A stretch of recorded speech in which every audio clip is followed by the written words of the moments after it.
Pigs is Pigs by Ellis Parker Butler. Mike Flannery, the Westcote agent of the Interurban Express Company, leaned over the counter of the express office and shook his fist. Mr. Morehouse, angry and red, stood on the other side of the counter, trembling with rage. The argument had been long and heated, and at last Mr. Morehouse had talked himself speechless. The cause of the trouble stood on the counter between the two men. It was a soap box across the top of which were nailed a number of strips, forming a rough but serviceable cage. In it, two spotted guinea pigs were greedily eating lettuce leaves. "Do as you like, then," shouted Flannery. "Pay for them and take them, or don't pay for them and leave them be. Rules is rules, Mr. Morehouse, and Mike Flannery is not going to be called down for breaking of them." "But you everlasting stupid idiot," shouted Mr. Morehouse madly, shaking a flimsy printed book beneath the agent's nose. "Can't you read it here, in your own plain printed rates? Pets domestic, Franklin to Westcote, if properly boxed, 25 cents each." He threw the book on the counter in disgust. "What more do you want? Aren't they pets? Aren't they domestic? Aren't they properly boxed? What?" He turned and walked back and forth rapidly, frowning ferociously. Suddenly he turned to Flannery, and forcing his voice to an artificial calmness, spoke slowly but with intense sarcasm. "Pets," he said. "P-E-T-S. 25 cents each. There are two of them. 1, 2. 2 times 25 are 50. Can you understand that? I offer you 50 cents. Flannery reached for the book. He ran his hand through the pages, stopped at page 64. "And I don't take 50 cents, he whispered in mockery. "Here's the rule for it. When the agent be in any doubt regarding which of two rates applies to a shipment, he shall charge the larger. The consignee may file a claim for the overcharge. In this case, Mr. Morehouse, I be in doubt. Pets them animals may be, and domestic they be, but pigs I'm blame sure they be, and me rules says, plain as the nose on your face, pigs, Franklin to Westcote, 30 cents each. In Mr. Morehouse, by me arithmetical knowledge, 2 times 30 comes to 60 cents. Mr. Morehouse shook his head savagely. "Nonsense!" he shouted. "Confounded nonsense, I tell you. Why, you poor ignorant foreigner, that rule means common pigs, domestic pigs, not guinea pigs." Flannery was stubborn. "Pigs is pigs," he declared firmly. "Guinea pigs or dago pigs or Irish pigs is all the same to the Interurban Express Company and to Mike Flannery. The nationality of the pigs creates no differentiality in the rate, Mr. Morehouse. 'Twould be the same was they Dutch pigs or Rooshian pigs. Mike Flannery," he added, "is here to tend to the express business, and not to hold conversation with dago pigs in 17 languages, for to discover be they Chinese or Tipperary by birth and nativity." Mr. Morehouse hesitated. He bit his lip and then flung out his arms wildly. "Very well," he shouted. "You shall hear of this. Your president shall hear of this. It is an outrage. I have offered you 50 cents. You refuse it. Keep the pigs until you are ready to take the 50 cents. But by George, sir, if one hair of those pigs' heads is harmed, I will have the law on you." He turned and stalked out, slamming the door. Flannery carefully lifted the soap box from the counter and placed it in a corner. He was not worried. He felt the peace that comes to a faithful servant who has done his duty and done it well. Mr. Morehouse went out raging. His boy, who had been awaiting the guinea pigs, knew better than to ask him for them. He was a normal boy, and therefore always had a guilty conscience when his father was angry. So the boy slipped quietly around the house. There is nothing so soothing to a guilty conscience as to be out of the path of the avenger. Mr. Morehouse stormed into the house. "Where's the ink?" he he shouted at his wife as soon as his foot was across the door-sill. Mrs. Morehouse jumped guiltily. She never used ink. She had not seen the ink, nor moved the ink, nor thought of the ink, but her husband's tone convicted her of the guilt of having borne and reared a boy, and she knew that whenever her husband wanted anything in a loud voice, the boy had been at it. "I'll find Sammy," she said meekly. When the ink was found, Mr. Morehouse wrote rapidly, and he read the completed letter and smiled a triumphant smile. "That will settle that crazy Irishman," he exclaimed. "When they get that letter he will hunt another job, all right." A week later, Mr. Morehouse received a long official envelope with a card of the Interurban Express Company in the upper left corner. He tore it open eagerly and drew out a sheet of paper. At the top it bore the number A6754. The letter was short. "Subject: Rate on guinea pigs," it said. "Dear Sir, we are in receipt of your letter regarding rate on guinea pigs between Franklin and Westcott, addressed to the president of this company. All claims for overcharge should be addressed to the claims department." Mr. Morehouse wrote to the claims department. He wrote 6 pages of choice sarcasm, vituperation, and argument, and sent them to the claims department. A few weeks later he received a reply from the claims department. Attached to it was his last letter. "Dear Sir," said the reply, "your letter of the 16th instant, addressed to this department, subject rate on guinea pigs from Franklin to Westcott, received. We have taken up the matter with our agent at Westcott, and his reply is attached herewith. He informs us that you refuse to receive the consignment or to pay the charges. You have therefore no claim against this company, and your letter regarding the proper rate on the consignment should be addressed to our tariff department." Mr. Morehouse wrote to the tariff department. He stated his case clearly and gave his arguments in full, quoting a page or two from the encyclopedia to prove that guinea pigs were not common pigs. With the care that characterizes corporations when they are systematically conducted, Mr. Morehouse's letter was numbered, okayed, and started through the regular channels. Duplicate copies of the bill of lading, manifest, Flannery's receipt for the package, and several other pertinent papers were pinned to the letter, and they were passed to the head of the tariff department. The head of the tariff department put his feet on his desk and yawned. He looked through the papers carelessly. "Miss Kane," he said to his stenographer, "take this letter. Agent Westcott, N.J., please advise why consignment referred to in attached papers was refused domestic pet rates." Miss Kane made a series of curves and angles on her notebook and waited with pencil poised. The head of the department looked at the papers again. Guinea pigs," he said. "Probably starved to death by this time. Add this to that letter. Give condition of consignment at present." He tossed the papers on to the stenographer's desk, took his feet from his own desk, and went out to lunch. When Mike Flannery received the letter, he scratched his head. "Give present condition," he repeated thoughtfully. "Now, what do them clerks be wantin' to know, I wonder? Present condition is that them pigs, praise St. Patrick, do be in good health, so far as I know, but I never was no veterinary surgeon to dago pigs.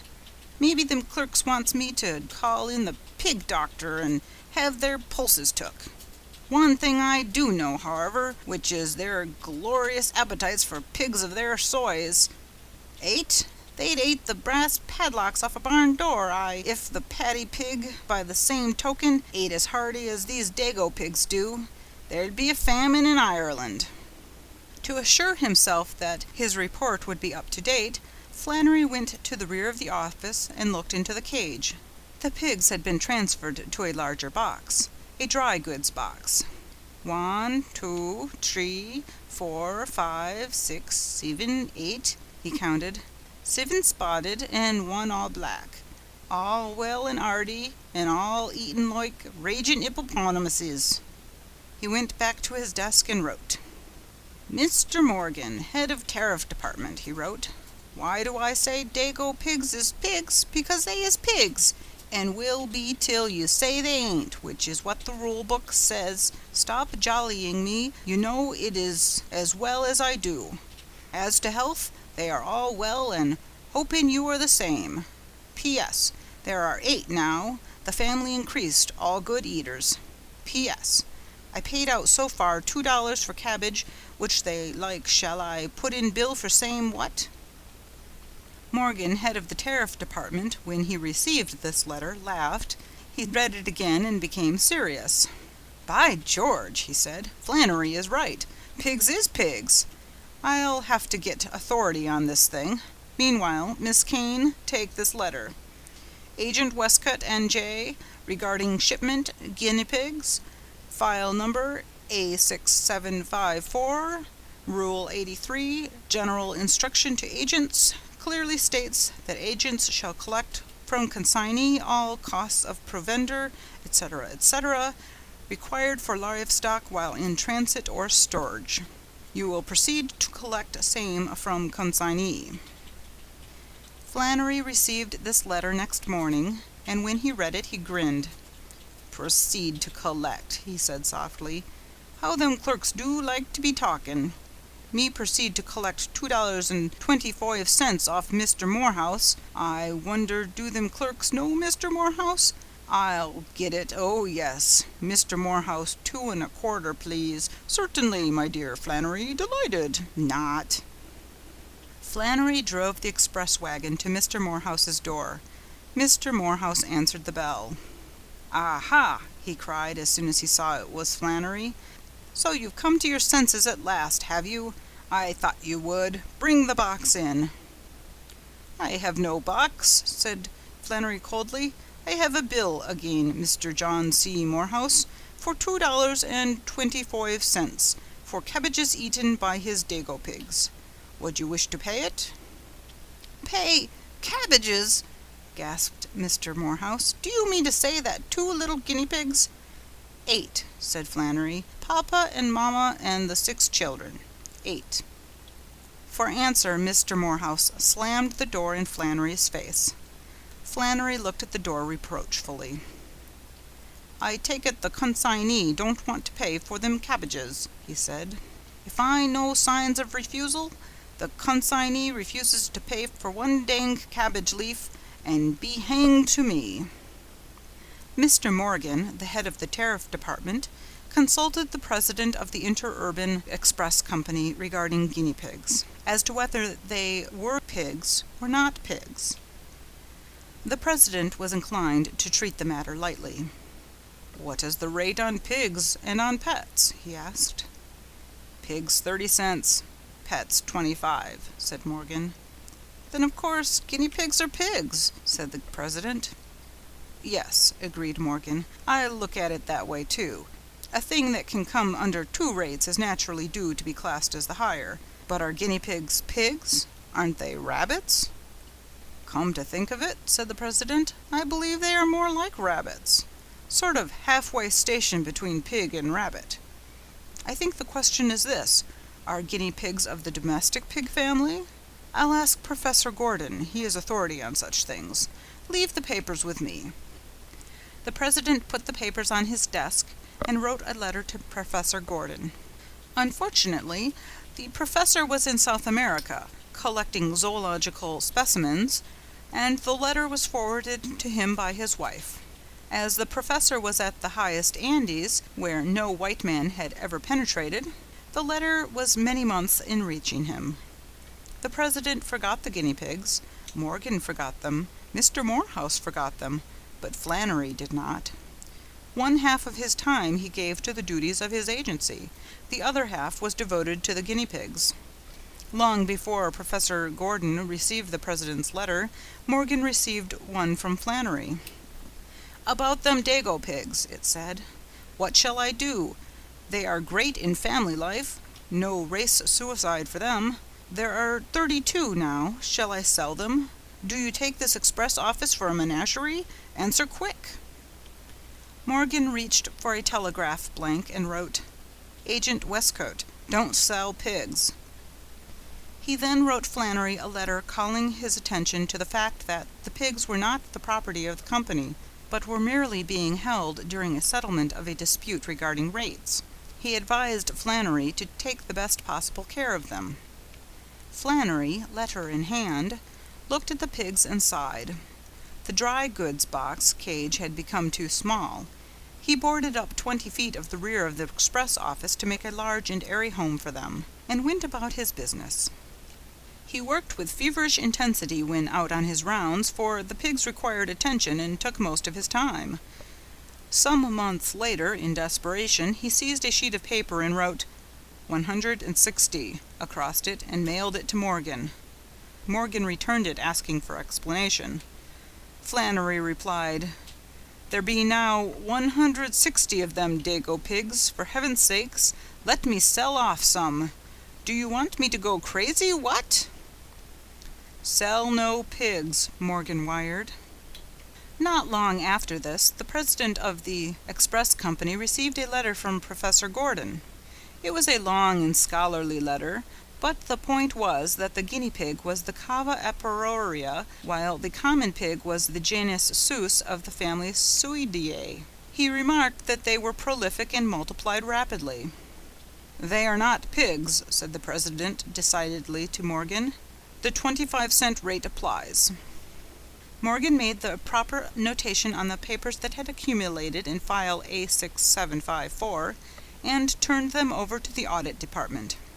The audit department took some time to look the matter up, and after the usual delay wrote Flannery that as he had on hand 160 guinea pigs, the property of consignee, he should deliver them and collect charges at the rate of 25 cents each. Flannery spent a day herding his charges through a narrow opening in their cage so that he might count them. "Audit Department," he wrote, when he had finished the count. "You are way off. There may be was 160 dago pigs once, but wake up, don't be a back number. I've got even 800 now. Shall I collect for 800 or what? How about $64 I paid out for cabbages?"